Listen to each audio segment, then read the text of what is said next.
Mais ce qui est important, je dirais en premier lieu, oui, c'est de travailler l'autonomie de l'enfant, particulièrement au niveau de l'habillage, également au niveau de la routine du lavage des mains. Je pense aussi à la gestion de la boîte à lunch. Donc, quand on parle de la gestion de la boîte à lunch, c'est d'être capable de l'ouvrir et de la fermer, mais d'être capable aussi d'ouvrir et de fermer les contenants. Faire la distinction aussi entre le repas principal et la collation qui sera prise soit en matinée ou en après-midi. Je pense aussi au niveau de l'autonomie, toujours l'entraînement à la propreté, si jamais elle n'est pas acquise chez votre enfant. Puis finalement, je dirais également au niveau de l'achat de matériel scolaire, ça pourrait être intéressant que le parent puisse faire l'achat et faire l'étiquetage du matériel en présence de son enfant pour que celui-ci puisse reconnaître ces choses plus facilement, oui, une fois rendu à l'école. Et peut-être une dernière petite chose, l'importance d'inclure une routine d'école quelques jours avant la rentrée. Je pense à la routine du matin et à la routine du soir.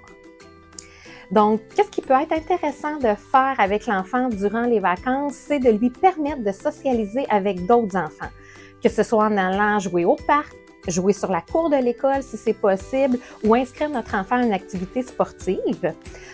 Aussi, ce qui peut être intéressant, c'est de le pratiquer à faire des demandes d'aide. On peut aussi lui donner des modèles comme « j'ai besoin d'aide pour »,« est-ce que tu peux m'aider »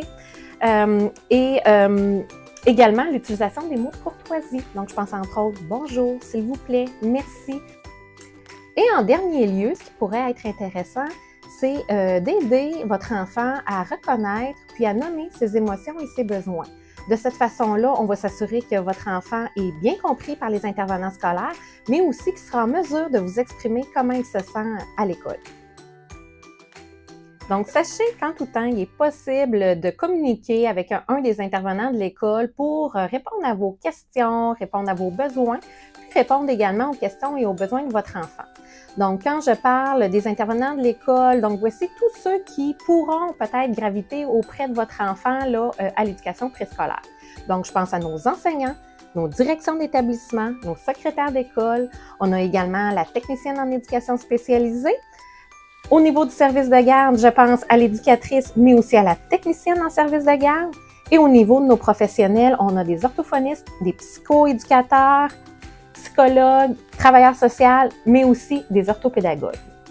L'horaire de l'entrée progressive vous sera acheminé par l'école, si ce n'est déjà fait, et de sorte que vous aurez les informations d'ici l'entrée à l'école. Donc, en bref, cet été, ce que vous avez à faire pour préparer votre enfant pour l'école, c'est tout simplement de vous amuser. Lisez des histoires, puis bougez tant que vous pouvez et à l'extérieur autant que possible.